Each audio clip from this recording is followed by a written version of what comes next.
அத்தியாயம் 46. என்றும் உணவு உட்கொள்ளாத யோகினி. ஐயா, இன்று காலை நாம் எங்கு போகிறோம்? திரு ரைட் ஃபோர்ட் வண்டியை ஓட்டிக் கொண்டிருந்தார். அவர் தனது கண்களை சாலையை விட்டு விலக்கி என்னை நோக்கி ஒரு கேள்விக்குறியுடன் சிமிட்டினார். ஒவ்வொரு நாளும் வங்காளத்தின் எந்த பகுதியைப் பற்றி அவர் அறியப் போகிறார் என்பது அவருக்கு தெரிந்திருக்கவில்லை. இறைவன் விரும்பினால் நான் சிரத்தையுடன் பதிலளித்தேன். நாம் இந்த உலகத்தின் 8வது அதிசயத்தை, வெறும் காற்றை மட்டுமே உண்டு உயிர் வாழ்ந்து கொண்டிருக்கும் ஒரு புனிதவதியை காண்பதற்கு சென்று கொண்டிருக்கிறோம். திரும்பவும் அதிசயங்கள் தெரசே நொய்மனிற்குப் பிறகு. ஆனாலும் திரு ரைட் ஆர்வமுடன் சிரிக்கவே செய்தார். அவர் வண்டியின் வேகத்தை இன்னும் அதிகமாக்கினார். அவருடைய பயணக் குறிப்பேட்டிற்கு இன்னும் விசித்திரமான தகவல்கள். சாதாரணமான சுற்றுலா பயணியின் குறிப்பேடு அல்ல அது. ராஞ்சி வித்யாலயத்தை விட்டு அப்பொழுதுதான் கிளம்பியிருந்தோம். நாங்கள் சூரியோதயத்திற்கு முன்பே எழுந்துவிட்டோம். என்னையும் என் செயலரையும் தவிர 3 வங்காள நண்பர்களும் அந்த குழுவில் இருந்தனர். காலை வேளையின் இயற்கையான புத்துணர்ச்சி தரும் சுகமான காற்றை அனுபவித்தவாறே சென்றோம். எங்கள் ஓட்டுநர் அதிகாலை வேளையில் செல்லும் குடியானவர்கள் மற்றும் வளைந்த முதுகுடன் கூடிய எருதுகள் பூட்டப்பட்டு மெதுவாக இழுத்துச் செல்லப்பட்டு கொண்டிருந்த 2 சக்கர கட்டை வண்டிகளினூடே ஹாரனை அடித்து சாலையில் தன் உரிமையை நிலைநாட்டியவாறு ஜாக்கிரதையாக காரை செலுத்தினார். ஐயா, அந்த உண்ணாவிரத யோகினியைப் பற்றி நாங்கள் இன்னும் கொஞ்சம் தெரிந்து கொள்ள விரும்புகிறோம். அவருடைய பெயர் கிரிபாலா. நான் என் தோழர்களிடம் அறிவித்தேன். நான் பல வருடங்களுக்கு முன் ஸ்திதிலால் நந்தி என்ற ஒரு வித்வானிடமிருந்து அவரை பற்றி அறிந்து கொண்டேன். அவர் என் தம்பி விஷ்ணுவிற்கு கல்வி கற்பிக்க எங்களுடைய கர்பார் ரோடு வீட்டிற்கு அடிக்கடி வருவது வழக்கம். எனக்கு கிரிபாலாவை நன்றாகத் தெரியும். ஸ்திதி பாபு என்னிடம் கூறினார். சாப்பிடாமலேயே உயிர் வாழ்வதற்கான ஒரு யோக முறையை அவர் கையாளுகிறார். வடக்கு வங்காளத்தில் உள்ள இச்சாப்பூருக்கு அருகிலுள்ள நவாப்கஞ்சில் நான் அவருடைய நெருங்கிய அண்டை வீட்டுக்காரனாக இருந்தேன். நான் அவரை நெருங்கி கவனிக்கலானேன். அவர் உணவோ பானமோ உட்கொண்டதற்கான எந்த அத்தாட்சியும் எனக்கு தென்படவில்லை. கடைசியில் என் ஆர்வம் பர்த்வான் மகாராஜாவை அணுகி அவர் இதை பற்றி ஓர் ஆய்வு நடத்த வேண்டுமென கேட்கும் அளவிற்கு அதிகரித்துவிட்டது. இக்கதையை கேட்டு மிக்க ஆச்சரியமடைந்த அவர் அம்மாதரசியை தன் அரண்மனைக்கு அழைத்தார். அவர் அந்த சோதனைக்கு ஒப்புக்கொண்டு அவருடைய வீட்டின் ஒரு சிறிய பகுதியில் பூட்டப்பட்டு 2 மாதங்கள் வசித்தார். பின்னர் 20 நாட்கள் அரண்மனைக்கு வருகை புரிந்தார். பிறகு 3வது தடவையாக 15 நாட்களுக்கான சோதனை. இந்த 3 கடினமான சோதனைகளும் எவ்வித சந்தேகத்திற்கும் இடம் வைக்காமல் அம்மாதரசியின் உணவு உண்ணாத நிலையை அவருக்கு நம்ப வைத்தது என்று மகாராஜாவே என்னிடம் கூறினார். ஸ்திதி பாபுவின் இந்த கதை என் மனதுள் கிட்டத்தட்ட 25 வருடங்களுக்கும் மேலாக நிலைத்திருக்கிறது. நான் கூறி முடித்தேன். நான் அமெரிக்காவில் இருந்தபோது சில சமயங்களில் அந்த யோகினியை காண்பதற்கு முன்னால் கால வெள்ளம் அவரை விழுங்கிவிடுமோ என்று பயந்ததுண்டு. இப்பொழுது அவருக்கு அதிக வயதாகியிருக்க வேண்டும். எனக்கு அவர் எங்கே இருக்கிறார் என்றோ அல்லது உயிருடன் இருக்கிறாரா என்பதே தெரியாது. ஆனால் இன்னும் சில மணி நேரங்களில் நாம் புருலியாவை அடைந்து விடுவோம். அவருடைய சகோதரருக்கு அங்கு ஒரு வீடு இருக்கிறது. சுமார் 10:30 மணி அளவில் சிறு குழுவினராகிய நாங்கள் புருலியாவில் வழக்கறிஞராக இருக்கும் அவருடைய சகோதரர் லம்போதர் தேயுடன் பேசிக் கொண்டிருந்தோம். ஆம், என் சகோதரி உயிருடன் இருக்கிறார். அவர் சில சமயம் என்னுடன் இங்கு தங்குவதுண்டு. ஆனால் தற்சமயம் அவர் பியூர் கிராமத்தில் உள்ள எங்கள் குடும்ப வீட்டில் இருக்கிறார். லம்போதர் பாபு சந்தேகத்துடன் எங்கள் ஃபோர்ட் வண்டியை பார்த்தார். சுவாமிஜி, இதுவரை எந்த மோட்டார் வண்டியும் பியூர் வரையிலான உள்நாட்டுப் பகுதிகளில் ஊடுருவிச் சென்றதாக எனக்கு தெரியவில்லை. எனக்கென்னவோ நீங்கள் எல்லோரும் பேசாமல் ஒரு மாட்டு வண்டியின் குலுக்கல்களை சகித்துக் கொண்டு செல்வது நல்லதாகும் என்றார்.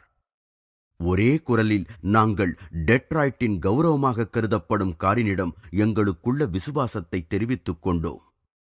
இந்த ஃபோர்ட் வண்டி அமெரிக்காவிலிருந்து வருகிறது. வங்காளத்தின் இதயத்துடன் அது பரிச்சயம் செய்து கொள்ளும் வாய்ப்பை கெடுப்பது அவமானம் என்று அவ்வழக்கறிஞரிடம் கூறினேன். கணேசர் உங்களுடன் செல்வாராக, லம்போதர் பாபு சிரித்தபடி கூறினார். மேலும் பவ்யமாக, நீங்கள் அங்கு எப்படியாவது செல்ல முடிந்தால் கிரிபாலா உங்களை காண்பதில் மகிழ்ச்சி அடைவார் என்பது திண்ணம். அவர் கிட்டத்தட்ட 70 நெருங்கிக் கொண்டிருக்கிறார். ஆனாலும் நல்ல ஆரோக்கியத்துடன் தான் இருக்கிறார் எனத் தொடர்ந்தார். ஐயா, தயவு செய்து கூறுங்கள், அவர் எதுவும் உண்பதில்லை என்பது முழுதும் உண்மையா? மனத்தின் ஜன்னல்கள் என்று கூறப்படும் அவருடைய கண்களை நான் நேருக்கு நேராக பார்த்தேன். அது உண்மைதான். அவரது பார்வை வெளிப்படையாகவும் கண்ணியமாகவும் இருந்தது. 50 வருடங்களுக்கு மேலாக அவர் ஒரு கவளம் கூட உண்டதை நான் கண்டதில்லை. என் சகோதரி ஏதாவது உணவு உட்கொண்டால் நான் ஆச்சரியப்படுவதை விட அதிகமாக இவ்வுலகம் திடீரென்று அழிந்துவிட நேர்ந்தால் கூட ஆச்சரியப்பட மாட்டேன். பிரபஞ்சத்தில் நேரப்போகாத இந்த 2 சம்பவங்களையும் நினைத்து நாங்கள் உள்ளூர சிரித்தோம். கிரிபாலா தன் யோக பயிற்சிகளுக்காக என்றுமே அணுக முடியாத தனிமையை நாடியதில்லை. லம்போதர் பாபு தொடர்ந்தார். அவர் தன் வாழ்க்கை முழுவதையும் தன் உறவினர்களும் நண்பர்களும் சூழ்ந்தபடியேதான் கழித்திருக்கிறார். கிரிபாலாவின் விசித்திரமான நிலைக்கு அவர்கள் எல்லோருமே இப்பொழுது நன்கு பழக்கப்பட்டு விட்டார்கள். கிரிபாலா திடீரென்று ஏதாவது சாப்பிடுவதாக தீர்மானம் செய்தால் அதில் ஒருவர் கூட திகைப்படையாமல் இருக்க மாட்டார்கள். என் சகோதரி ஓர் இந்து விதவை என்ற முறையில் அதிகம் வெளிவருவதில்லை. என்றாலும் புருலியாவிலும் பியூரிலும் உள்ள எங்கள் சிறு வட்டாரத்தில் அவர் உண்மையிலேயே ஒரு தனிப்பிறவி என்பது எல்லோருக்கும் தெரியும். அந்த சகோதரரின் பேச்சில் உண்மை வெளிப்படையாக தெரிந்தது. எங்கள் சிறு குழு அவருக்கு அன்புடன் நன்றி கூறிவிட்டு பியூரை நோக்கி பயணமாயிற்று.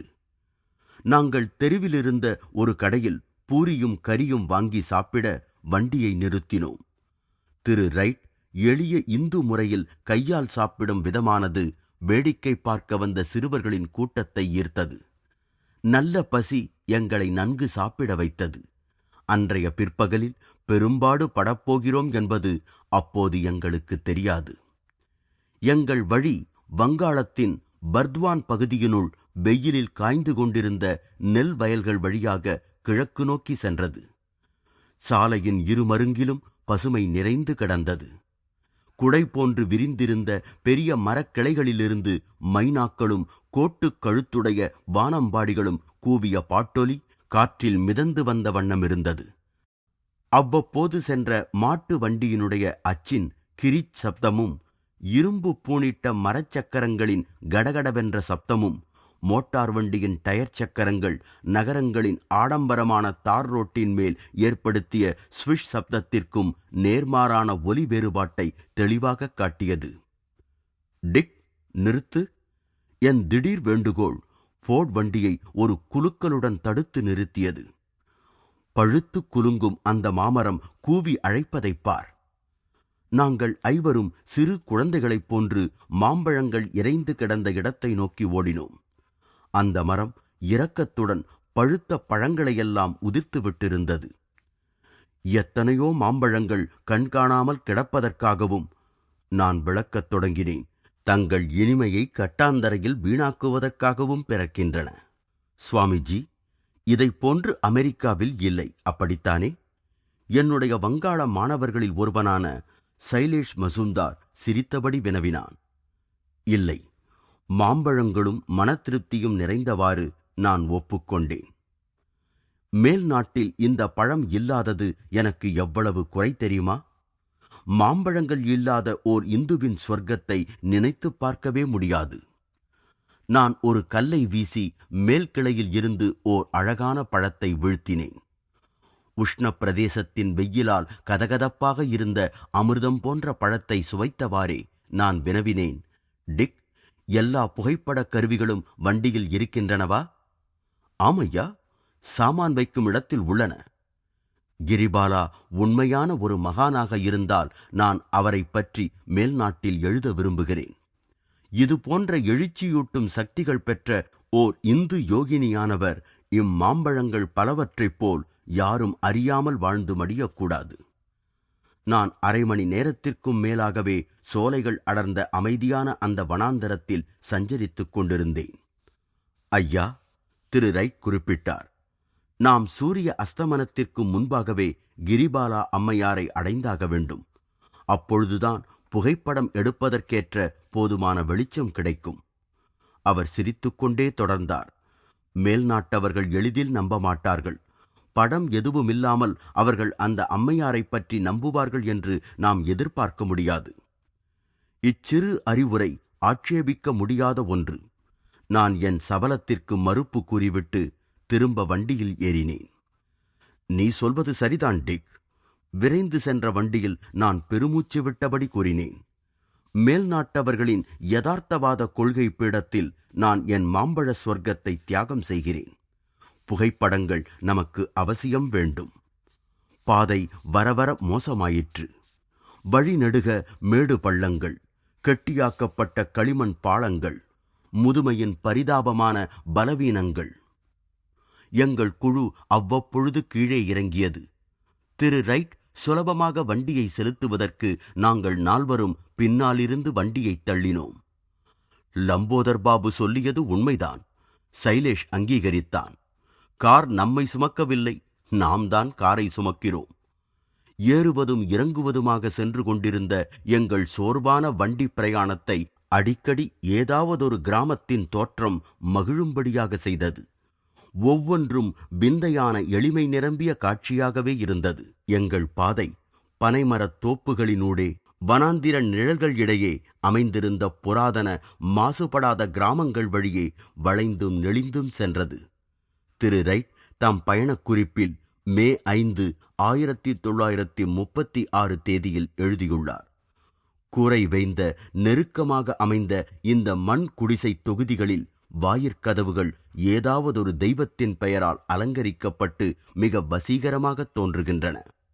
பல சிறு குழந்தைகள் நிர்வாணமாக கள்ளம் கவடமின்றி விளையாடிக் கொண்டிருக்கும் பொழுது அவர்கள் கிராமத்தின் வழியாக மாடுகள் இல்லாமலேயே மிக வேகமாக ஓடும் இந்த பெரிய கருத்த வண்டியை கண்டதும் உற்று பார்க்கின்றனர், அல்லது தலைகால் தெரியாமல் ஓடுகின்றனர். பெண்கள் மறைவிலிருந்து வெறுமனே எட்டிப் பார்க்கின்றனர். ஆண்கள் சாலையோர மரங்களின் அடியில் சோம்பலுடன் சாவகாசமாக சாய்ந்து கொண்டு அமர்ந்திருக்கிறார்கள். அவர்களுடைய அசட்டையினூடே ஆர்வமும் தென்படுகிறது. ஓரிடத்தில் எல்லா கிராமத்தவர்களும் அங்குள்ள பெரிய குளத்தில் சந்தோஷமாக குளித்துக் கொண்டிருந்தனர். தங்கள் உடைகளுடனேயே குளித்து பிறகு உலர்ந்த உடைகளை தங்கள் உடல் மேல் போர்த்து கொண்டு ஈர உடைகளை களைகிறார்கள். பெண்கள் பெரிய பித்தளை குடங்களில் வீட்டிற்கு தண்ணீர் கொண்டு செல்கிறார்கள். அந்த பாதை எங்களை மேடு வரப்புகளின் மீது உல்லாசமாக விரட்டி அழைத்துச் சென்றது. நாங்கள் துள்ளி பாய்ந்தும் ஆடி அசைந்தும் சிறு சிறு நீரோடைகளில் நனைந்தும் முழுதும் செப்பனிடப்படாத வாய்க்கால்களை சுற்றி வளைந்தும் உலர்ந்த மணற்பாங்கான ஆற்றுப்படுகையில் சறுக்கியும் சென்று கடைசியாக மாலை 5 மணி சுமாருக்கு எங்கள் இறுதிக்கட்டமான பியூரின் அருகில் நெருங்கினோம். அந்த சிறு கிராமம் பங்கூரா மாவட்டத்தின் உட்பகுதியில் அடர்ந்த காடுகளின் பாதுகாப்பில் மறைவாக அமைந்துள்ளது. மழைக்காலத்தில் வாய்க்கால்களெல்லாம் நிரம்பி வழிக பாம்பு போன்ற பாதைகள் சேராகிய விஷத்தை உமிழும்போது பயணிகளால் இக்கிராமத்தை அடைய முடியாதபடியாகிவிடும் என கேள்விப்பட்டோம். ஏகாந்தமான வயலில் இருந்த ஒரு கோயிலில் பிரார்த்தனை செய்துவிட்டு வீடு திரும்பிக் கொண்டிருந்தவர்களை எங்களுக்கு வழிகாட்ட முடியுமா என கேட்கப் போக அரைகுறையாக உடையணிந்த 1 டசன் சிறுவர்கள் எங்களை கிரிபாலாவினிடம் கொண்டு செல்லும் ஆவலுடன் எங்களை சூழ்ந்து கொண்டு காரின் பக்கங்களில் தொற்றி ஏறிக்கொண்டார்கள். அந்த பாதை ஈச்சமரத் தோப்பால் சூழப்பட்ட ஒரு சில மண் குடிசைகளை நோக்கிச் சென்றது. ஆனால் நாங்கள் அத்தோப்பை அடைவதற்கு முன்னால் ஃபோர்ட் வண்டி ஓர் அபாயகரமான கோணத்தில் ஒரு கணம் சாய்ந்து மேலெழும்பி கீழே விழுந்தது. அந்த குறுகலான பாதை மரங்கள், குட்டைகள் இவைகளை சுற்றியும் மேடும் பள்ளமும் குண்டும் குழியுமாக இருந்த வழியினூடேயும் சென்றது. வண்டி ஒரு சிறு புதரின் மேல் சென்று ஒரு மேட்டின் மேல் நின்றுவிட்டது. பெரிய பெரிய மண்கட்டிகளை அகற்றி வண்டியை செலுத்த வேண்டி வந்தது. நாங்கள் மிக எச்சரிக்கையுடனும் மெதுவாகவும் முன்னேறினோம். திடீரென்று வண்டிப்பாதையின் நடுவில் ஒரு புதர்குவியல் தோன்றி பாதையை தடுத்தது. அதனால் நாங்கள் ஒரு செங்குத்தான விளிம்பைச் சுற்றி வளைத்துக் கொண்டும் ஓர் உலர்ந்த குட்டையை கடந்தும் செல்ல வேண்டியிருந்தது. இந்த மீட்பு பணியில் மண்ணை கொத்தியும் வெட்டியும் நீக்கியும் செல்ல வேண்டிய அவசியமாயிற்று. மீண்டும் மீண்டும் பாதை கடப்பதற்கரியதாகி வந்தது. ஆனால் யாத்திரையோ சென்றே ஆக வேண்டும். நூற்றுக்கணக்கான குழந்தைகளும் பெற்றோர்களும் வேடிக்கை பார்த்து கொண்டிருக்க, ஆதரவாக இருந்த சிறுவர்கள் மண்வெட்டிகளை கொண்டு வந்து தடைகளை தகர்த்தனர். கணேசரின் ஆசிகள். சீக்கிரத்திலேயே நாங்கள் நெடுங்காலமாக ஏற்பட்டிருந்த வண்டி சக்கரங்களின் இரட்டை தடத்தின் வழியே மெதுவாக சென்று கொண்டிருந்தோம். பெண்கள் தங்கள் குடிசைகளின் கதவுகள் வழியாக அகன்ற கண்களுடன் எங்களை வேடிக்கை பார்த்தனர். ஆண்கள் பக்கங்களிலும் பின்னாலுமாக வந்து கொண்டிருக்க, குழந்தைகள் ஊர்வலத்தை பெரிதாக்கி உடன் ஓடி வந்து கொண்டிருந்தனர். எங்கள் வண்டிதான் இப்பாதையில் செல்லும் முதல் மோட்டார் வண்டி போலும். இங்கு மாட்டு வண்டி ஒன்றியம்தான் சர்வசக்தி பெற்றிருக்க வேண்டும். அங்கு நாங்கள் ஏற்படுத்திய பரபரப்புதான் எவ்வளவு! ஓர் அமெரிக்கரை ஓட்டுநராக கொண்ட குழு உருமும் ஒரு மோட்டார் வண்டியில் நேரே அவர்களுடைய கிராமப்புற அரணுக்குள்ளே முதலாக செல்வது பழமை வாய்ந்த தனிமை மீதும் புனிதத்தின் மீதும் ஏற்படுத்திய படையெடுப்பாகும். ஒரு குறுகிய சந்தில் நின்ற பொழுது நாங்கள் கிரிபாலாவின் முன்னோர்களின் வீட்டிலிருந்து ஒரு 100 அடிகளுக்குள்ளேயே இருப்பதைக் கண்டோம். நீண்ட கடினமான பாதையுடன் போராடி முடிவாக கரடுமுரடான வழியையும் கடந்து வந்து சேர்ந்த பொழுது நாங்கள் மன நிறைவின் சிலிர்ப்பை உணர்ந்தோம். நாங்கள் செங்கற்களாலும் சுண்ணாம்பினாலும் கட்டப்பட்ட ஒரு பெரிய 2 மாடி கட்டிடத்தை அடைந்தோம். அதை சூழ்ந்திருந்த சிறு குடிசைகளின் நடுவில் அது கம்பீரமாக நின்றது. அந்த வீட்டை பழுது பார்த்து கொண்டிருப்பது அவ்வீட்டை சுற்றிலும் உஷ்ண நாடுகளுக்கே உரித்தான மூங்கில்களால் சாரம் கட்டியிருப்பதிலிருந்து தெரிந்தது.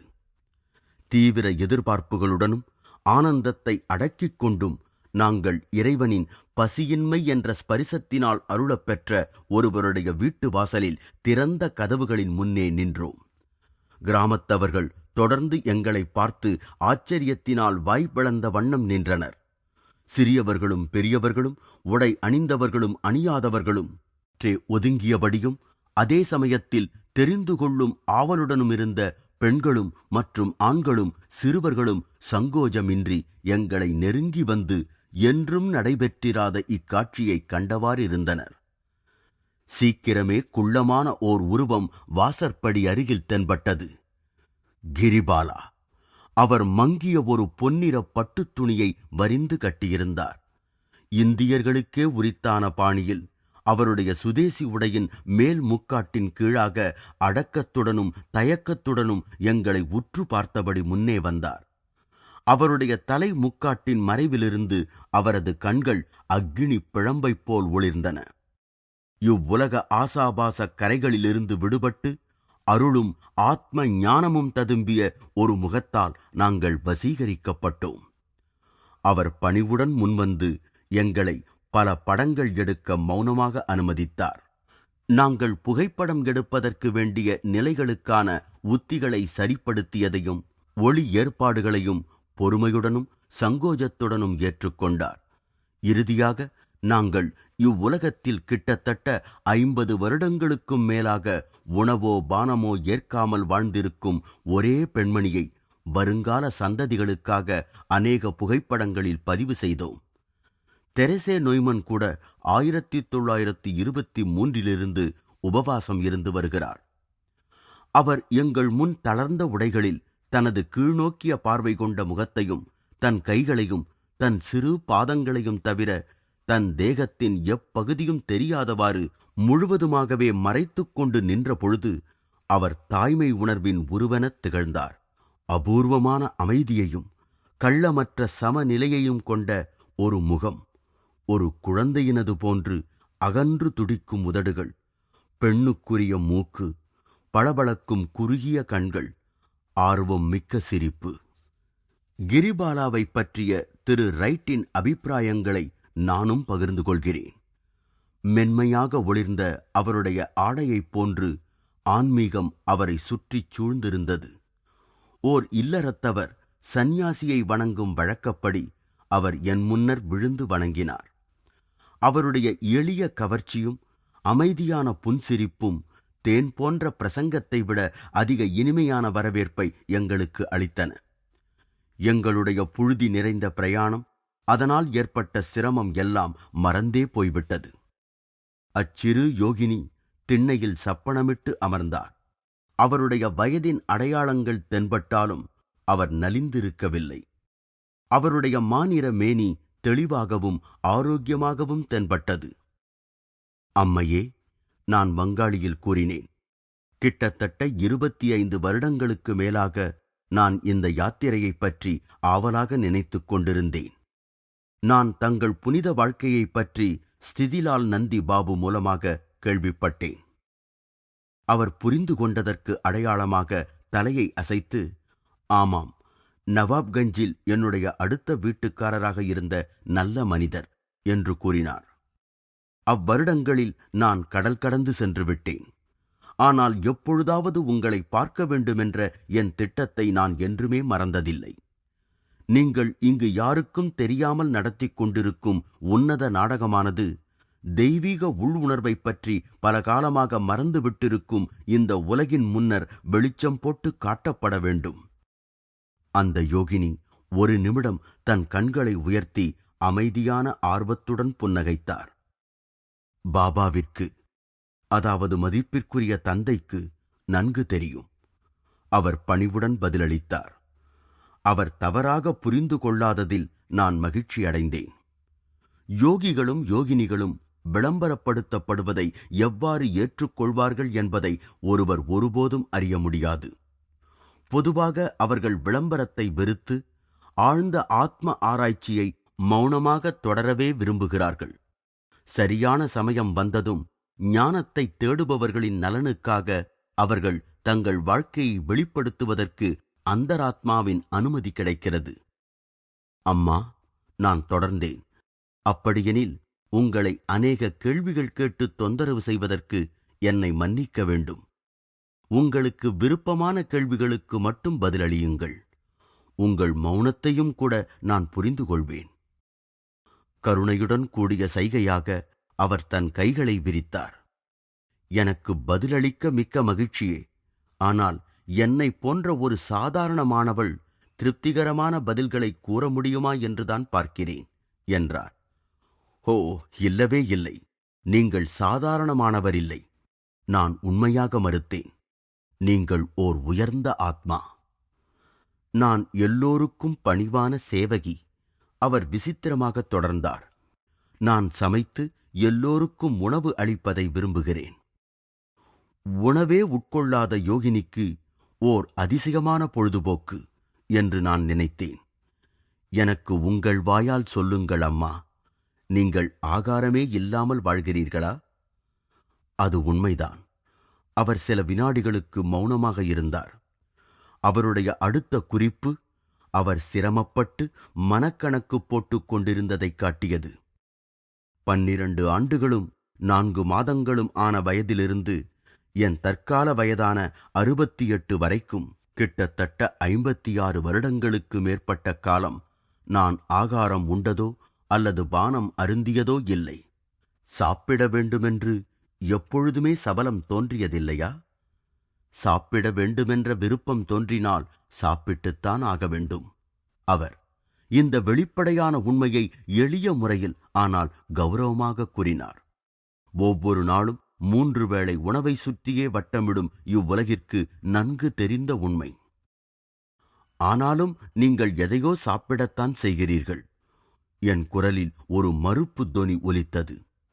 நிச்சயமாக. அவர் வெகு சீக்கிரம் புரிந்து கொண்டு புன்முறுவலித்தார். உங்கள் ஆகாரம் காற்று மற்றும் சூரிய ஒளி இவைகளின் சூட்சுமமான சக்தியினின்றும், மேலும் முகுளத்தின் மூலம் உங்கள் உடலுக்கு சக்தியூட்டும் பிரபஞ்ச சக்தியினின்றும் கிடைக்கிறதல்லவா? பாபாவுக்கு தெரிந்தே இருக்கிறது. மறுபடியும் அவர் ஒப்புக்கொண்டார். அவரது தன்மை சாந்தமாகவும் மென்மையாகவும் இருந்தது. அம்மா, தயவு செய்து எனக்கு உங்கள் ஆரம்பகால வாழ்க்கையைப் பற்றி கூறுங்கள். அது இந்தியாவில் உள்ள அனைவருக்கும் மற்றும் கடல் கடந்த நாடுகளில் உள்ள நம் சகோதர சகோதரிகளுக்கும் கூட மிகுந்த ஆர்வத்தை கொடுக்கக்கூடியதாகும். கிரிபாலா தன் வழக்கமான தயக்கத்தை தள்ளி வைத்துவிட்டு சாவகாசமாக பேசுவதற்கு தயாரானார். அப்படியே ஆகட்டும். அவர் குரல் தாழ்ந்தும் உறுதியாகவும் இருந்தது. நான் இந்த வனப்பிரதேசத்தில்தான் பிறந்தேன். என் குழந்தை பருவத்தில் நான் திருப்தி செய்யப்பட முடியாத பசியைக் கொண்டிருந்தேன் என்பது ஒன்றைத் தவிர வேறு குறிப்பிடத்தக்க அம்சம் எதுவும் இல்லை. எனக்கு சுமார் 9 வயதான பொழுது திருமணம் நிச்சயமாயிற்று. என் தாயார் என்னை அடிக்கடி எச்சரித்து வந்தார். குழந்தாய், உன் பேராசையை கொஞ்சம் அடக்கப் பழகிக்கொள். நீ முன்பின் அறியாத மனிதர்களுடன் உன் கணவரின் குடும்பத்தில் வாழ வேண்டி வரும் பொழுது நீ உன் நேரமெல்லாம் சாப்பிடுவதைத் தவிர வேறு எதையுமே செய்யாவிட்டால் அவர்கள் என்ன நினைப்பார்கள்? அவர் எதிர்நோக்கிய அந்த பேராபத்து வரவே செய்தது. நான் நவாப்கஞ்சிலுள்ள என் கணவரின் உறவினருடன் சேர்ந்து வசிக்கத் தொடங்கிய பொழுது எனக்கு வயது 12 தான். என் மாமியார் காலை, மதியம், மாலை என்று விடாமல் என் பெருந்தீனி வழக்கத்தை பற்றி குறை கூறி அவமானப்படுத்திய வண்ணம் இருந்தார். இருந்தாலும் அவருடைய வசவுகள் மறைமுகமான ஆசிகளாகிவிட்டன. அவை செயலற்றிருந்த என் ஆன்மீக சுபாவங்களை தூண்டிவிட்டன. ஒரு நாள் காலை அவரது கேலி இரக்கமற்றதாயிருந்தது. உடனே மிக்க வேதனையடைந்து, நான் உயிரோடு இருக்கும் வரை உணவை தொடமாட்டேன் என்பதை சீக்கிரமே உங்களுக்கு நிரூபித்துக் காட்டுகிறேன் என்றேன். என் மாமியார் கேலியாக சிரித்தார். அப்படியா? அதிகமாக கொட்டிக்கொள்ளாமலே உன்னால் வாழ முடியாத பொழுது உணவே இல்லாமல் எப்படி இருப்பாய்? இந்த குறிப்பிற்கு பதில் கொடுக்கவே முடியவில்லை. இருந்தாலும் இரும்பையொத்த ஒரு கடினமான தீர்மானம் என் மனத்தில் உண்டாயிற்று. தனியான ஓரிடத்தில் நான் என் இறைவனை நாடினேன்.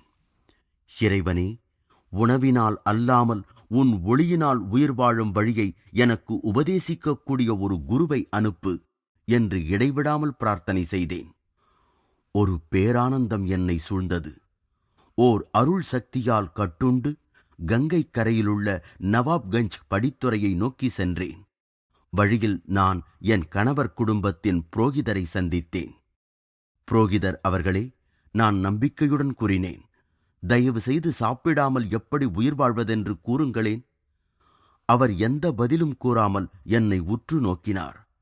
முடிவில் சமாதானப்படுத்தும் வகையில், குழந்தாய், இன்று மாலை கோயிலுக்கு வா, உனக்காக விசேஷ வைதீக சடங்கு ஒன்று செய்கிறேன் என்றார். நான் தேடிக்கொண்டிருந்தது பட்டும் படாததுமான இம்மாதிரியான பதில் இல்லை. நான் படித்துறையை நோக்கி என் நடையைத் தொடர்ந்தேன். காலை கதிரவன் தண்ணீரை துளைத்துக் கொண்டிருந்தான். ஏதோ ஒரு புனித உபதேசத்திற்கு தயாராவது போன்று நான் கங்கையில் நீராடி என்னை புனிதமாக்கிக் கொண்டேன். நான் ஈர உடையுடன் நதிக்கரையை விட்டு புறப்பட்டவுடன் பட்டப்பகலின் வெளிச்சத்தில் என் குரு என் முன்னே தோன்றினார். அன்புள்ள சிறுமியே, மிகுந்த அன்பும் தயையும் நிறைந்த குரலில் அவர் கூறினார், உன் அவசரமான பிரார்த்தனையை நிறைவேற்றுவதற்காக இறைவனால் இங்கே அனுப்பப்பட்ட உனது குரு நான். வழக்கமில்லாத இவ்விதமான பிரார்த்தனையின் தன்மை அவரை வெகுவாக தொட்டுவிட்டது. இன்றிலிருந்து நீ சூட்சும ஒளியினால் வாழ்வாய். உன் உடல் அணுக்கள் எல்லையற்ற மின்னோட்டத்தினால் புத்துணர்வு பெறும். கிரிபாலா மௌனமானார். நான் திரு ரைட்டின் எழுதுகோலையும் குறிப்பேட்டையும் எடுத்து அவருக்கு தெரிவதற்காக சில குறிப்புகளை ஆங்கிலத்தில் மொழிபெயர்த்தேன். அந்த யோகினி தன் கதையைத் தொடர்ந்தார். அவரது மென்மையான குரல் கேட்பதற்கு கூட இயலாதவாறிருந்தது. படித்துறை காலியாக இருந்தது. ஆனால் என் குரு நீராட வரும் எவரும் எங்களை தொந்தரவு செய்யா வண்ணம் எங்களை சுற்றி ஒரு காக்கும் ஒளிவட்டத்தை உண்டு பண்ணினார். மனிதர்களுடைய ஸ்தூல ஆகாரத்தையே சார்ந்து இருப்பதிலிருந்து உடலை விடுவிக்கும்படியான ஒரு கிரியா உத்தியை அவர் எனக்கு உபதேசித்தருளினார்.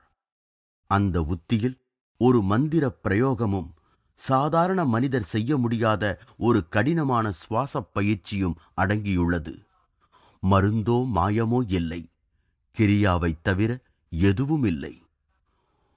ஓர் அமெரிக்க பத்திரிகை நிருபர் போன்ற முறையில் அவர் அறியாமலேயே எனக்கு கற்பித்த செயல்முறையை அனுசரித்து உலகிற்கு பின்னால் உபயோகப்படலாமென நினைத்து நான் கிரிபாலாவிடம் அநேக விஷயங்களைப் பற்றிய கேள்விகள் கேட்டேன். அவர் கொஞ்சம் கொஞ்சமாக கூறியவைகளிலிருந்து தெரிந்த விவரங்கள் பின்வருமாறு. எனக்கு குழந்தைகள் பிறக்கவில்லை. பல வருடங்களுக்கு முன்பே நான் விதவையானேன்.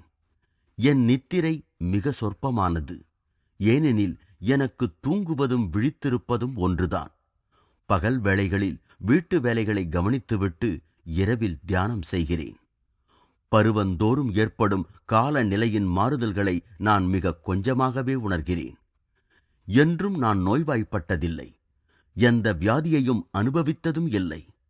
தற்செயலாக ஏதாவது காயம் ஏற்பட்டால் மிக சொற்பமான வலியே எனக்கு உண்டாகிறது. எனக்கு உடலின் கழிவுப் பொருட்கள் கிடையாது. என் இதயத் துடிப்பையும் சுவாசத்தையும் என்னால் கட்டுப்படுத்த முடியும். நான் அடிக்கடி என் குருவையும் மற்ற மகான்களையும் மனக்காட்சியில் காண்பதுண்டு. அம்மா, நான் கேட்டேன், நீங்கள் ஏன் ஆகாரமில்லாமல் வாழக்கூடிய இம்முறையை மற்றவர்களுக்கு உபதேசிக்கக்கூடாது? உலகில் பசியால் வாடும் கோடிக்கணக்கான மக்களுக்கான என் பேரவா நிறைந்த நம்பிக்கைகள் சீக்கிரமே தகர்த்தெறியப்பட்டன. இல்லை, அவர் தலையை அசைத்தார்.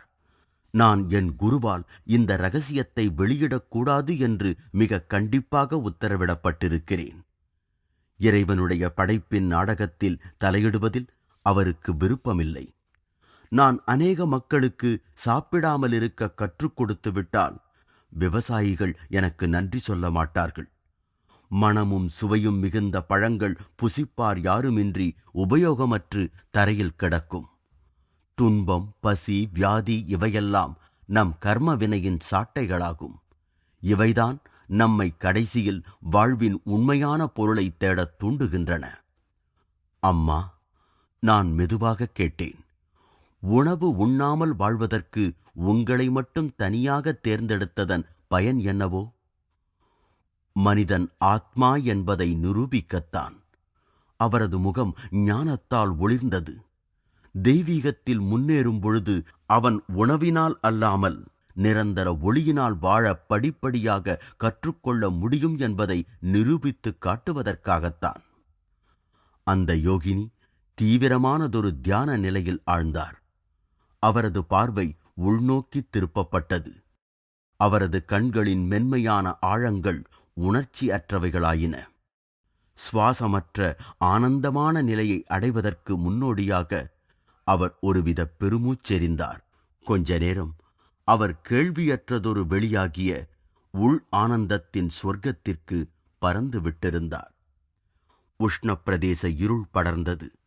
ஒரு சிறு மண்ணெண்ணெய் விளக்கின் மினுக் மினுக்கென்ற ஒளி நிழலில் மௌனமாக அமர்ந்திருந்த பல கிராமத்தவர்களின் மீது படர்ந்தது. அந்த மிருதுவான இரவில் தூரத்திலிருந்த குடிசைகளின் விளக்கு வெளிச்சமும் பாயும் மின்மினி பூச்சிகளும் பிரகாசமான இன்னதென்று அறியப்படாத அச்சமூட்டும் தோற்றங்களை உண்டு பண்ணின. அது வேதனை தரும் பிரிவு நேரமாயிற்று. மெதுவான களைப்பூட்டும் ஒரு பயணம் எங்களை எதிர்நோக்கியிருந்தது. கிரிபாலா, நான் அந்த யோகினி கண்களை திறந்ததும் கூறினேன், தயவு செய்து எனக்கு உங்கள் அடையாளமாக ஏதாவது கொடுங்கள். உங்கள் புடவையின் ஒரு துண்டாக இருந்தாலும் சரி.